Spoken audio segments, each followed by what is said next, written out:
ثانیہ گل plaza تکنیکی team کا آخری دورہ مکمل، عمارت کو سیل کرنے کا عمل جاری۔ ڈی سی نے کہا کہ آج ٹیکنیکل ٹیم آخری بار اندر جائے گی، اس کے بعد عمارت سیل کر دی جائے گی۔ اب بھی کسی کا پیارا لاپتہ ہے تو رابطہ کر سکتا ہے۔ ڈی سی کے مطابق 13 کے ورثاء نے اب تک ڈی این اے سیمپل نہیں دیے۔ 30 لاشوں کا ڈیٹا حکومت کو بھیجا جا چکا تاکہ ورثاء کو ادائیگی کی جا سکے۔ ڈی سی کا کہنا تھا کہ اب تک 73 لاشیں برآمد ہوئیں، جن میں سے 23 لاشوں کی شناخت مکمل ہو چکی اور میت لواحقین کے حوالے کر دی گئیں۔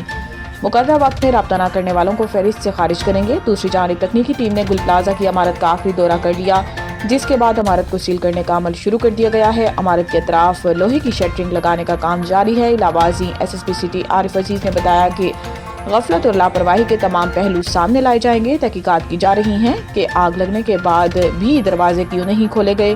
واضح رہے کہ ثانیہ گل پلازا میں جاں بحق 73 افراد میں سے 23 کی شناخت ہو گئی۔ وزیر داخلہ محسن نقوی کا جدید مانیٹرنگ سسٹم شکرا کا افتتاح۔ وزیر داخلہ کو شکرا سسٹم کے حوالے سے تفصیلی بریفنگ دی گئی۔ بریفنگ میں بتایا گیا کہ directorate general of immigration and passports میں 24 گھنٹے مانیٹرنگ روم اور کال سینٹر بھی فعال کر دیے گئے ہیں، جبکہ وزیر داخلہ کی ہدایت پر ایمرجنسی ٹریول ڈاکیومنٹ کے نظام کو بھی مکمل طور پر ڈیجیٹل کر دیا گیا ہے۔ محسن نقوی نے جدید ٹیکنالوجی پر مبنی مانیٹرنگ سسٹم متعارف کرانے پر D G immigration and passports اور ان کی ٹیم کی کارکردگی کو سراہتے ہوئے کہا کہ پاکستانی پاسپورٹ سسٹم کو اب دنیا کے بہترین ممالک کے نظام کے مطابق ڈھال دیا گیا۔ وزیر داخلہ کا کہنا تھا کہ نئے نظام کے تحت پاکستان اور دنیا بھر میں پاسپورٹ درخواستوں اور ڈیلیوری کے ریئل ٹائم مانیٹرنگ ممکن ہوگی اور پاسپورٹ اپلائی ہونے سے لے کر ڈیلیوری تک ہر مرحلے کی نگرانی کی جا سکے گی۔ حکومت کا مقصد شہریوں کو عالمی معیار کی تیز رفتار اور محفوظ خدمات فراہم کرنا ہے۔ وزیر داخلہ نے ای مانیٹرنگ روم، کال سینٹر، فورینسک لیب اور جدید پروڈکشن یونٹ کا بھی دورہ کیا۔ دنیا بھر میں کشمیری آج بھارتی یوم جمہوریہ بطور یوم سیاہ منا رہے ہیں۔ کشمیر میڈیا سروس کے مطابق یوم سیاہ منانے کا مقصد عالمی برادری کو پیغام دینا ہے کہ بھارت کشمیری عوام کو حق خود ارادیت دینے سے انکاری ہے۔ بھارت جمہوری نہیں بلکہ جارحہ ملک ہے جس نے مقبوضہ جموں کشمیر پر 78 برسوں غاصبانہ قبضہ کر رکھا ہے۔ آج مظفر آباد سمیت آزاد کشمیر کے تمام چھوٹے بڑے شہروں میں بھارت مخالف احتجاج کیا جائے گا۔ کل جماعتی حریت کانفرنس، پاسبان حریت سمیت مختلف تنظیموں کے زیر اہتمام ریلیاں نکالی جائیں گی۔ بھارت نے اپنے یوم جمہوریہ کے موقع پر مقبوضہ وادی کو فوجی چھاؤنی میں بدل دیا ہے اور سیکورٹی کے نام پر سخت لاک ڈاؤن نافذ کیا گیا۔ بڑی تعداد میں قابض بھارتی فورسز تعینات ہیں اور لوگوں کی نقل و حرکت پر نظر رکھنے کے لیے سی سی ٹی وی کیمروں اور ڈرونز کا استعمال کیا جا رہا ہے۔ خیال رہے کہ گزشتہ 7 دہائیوں سے عائد عرصہ سے بھارت نے 5 لاکھ کشمیری شہید کیے۔ آزادی مانگنے پر حالیہ 36 برسوں میں 96,481 کشمیری شہید کیے گئے۔ 1 لاکھ سے زائد بچے یتیم، 3 دہائیوں میں 22,000 سے زائد خواتین بیوہ ہوئیں۔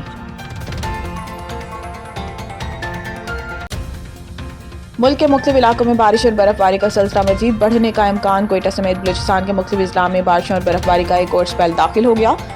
کوئٹہ، کلات، مستونگ، کان میں ترجیحی، مسلم باغ اور چمن سمیت دیگر اضلاع میں برف باری کا سلسلہ رات کے شروع ہوا، جس کے باعث موسم مزید سرد ہو گیا۔ محکمہ موسمیات کے مطابق بارش اور برف باری کا دوسرا سپیل آئندہ 2 روز تک جاری رہنے کا امکان ہے، جبکہ بارشوں کے باعث پہاڑی علاقوں کے ندی نالوں میں طغیانی کی صورتحال پیدا ہونے کا خدشہ ہے۔ محکمہ پی ڈی ایم اے نے متعلقہ اضلاع کو الرٹ جاری کر دیا۔ پی ڈی ایم اے اور این ایچ اے کی ہیوی مشینری عملے کے ہمراہ قومی شاہراہوں پر موجود ہے۔ ترجمان پی ڈی ایم اے کے مطابق کان میں ترزئی، کوڑ اگلک پاس، زیارت روڈ سمیت مختلف مقامات پر برف ہٹانے والی مشینری اور عملہ موجود ہے۔ عوام قومی شاہراہوں پر غیر ضروری سفر سے گریز کرے۔ پی ڈی ایم اے اور این ایچ اے کا عملہ قومی شاہراہوں سے برف اٹھانے میں مصروف عمل ہے۔ مقبول عوامی رہنما اور ممبر قومی اسمبلی پیر ظہور حسین قریشی نے اپنے حلقہ کی عوام کے ساتھ خصوصی رابطہ مہم کے حوالے سے چودھری عامر عزیز گجر کے ہمراہ امرت نگر 133 سولائل کا دورہ کیا اور چودھری سلامت گروپ کے ذمہ داران اور دیگر معززین کے ساتھ میٹنگ کرتے ہوئے مقامی سطح پر درپیش عوامی مسائل سنے۔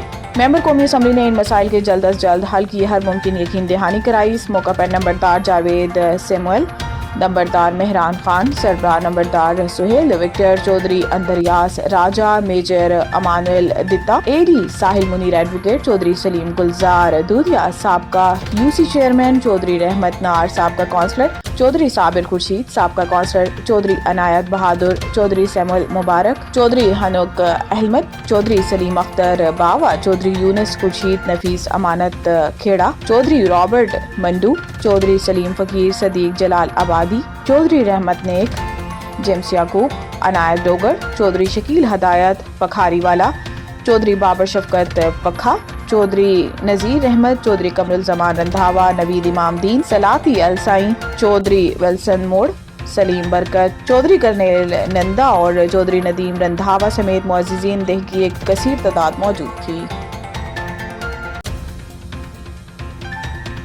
پی ایس ایل 11 کے لیے کھلاڑیوں کی نیلامی کی تاریخ کا اعلان کر دیا گیا۔ پاکستان سپر لیگ کے 11ویں ایڈیشن کے لیے کھلاڑیوں کی نیلامی 11 فروری کو کرانے کا اعلان کیا گیا ہے۔ ذرائع کے مطابق پلیئرز کی آکشن پاکستانی روپوں میں ہوگی۔ کم سے کم قیمت 60 لاکھ روپے رکھی گئی ہے، جبکہ مہنگا ترین کھلاڑی 4 کروڑ 20 لاکھ میں خریدا جا سکے گا۔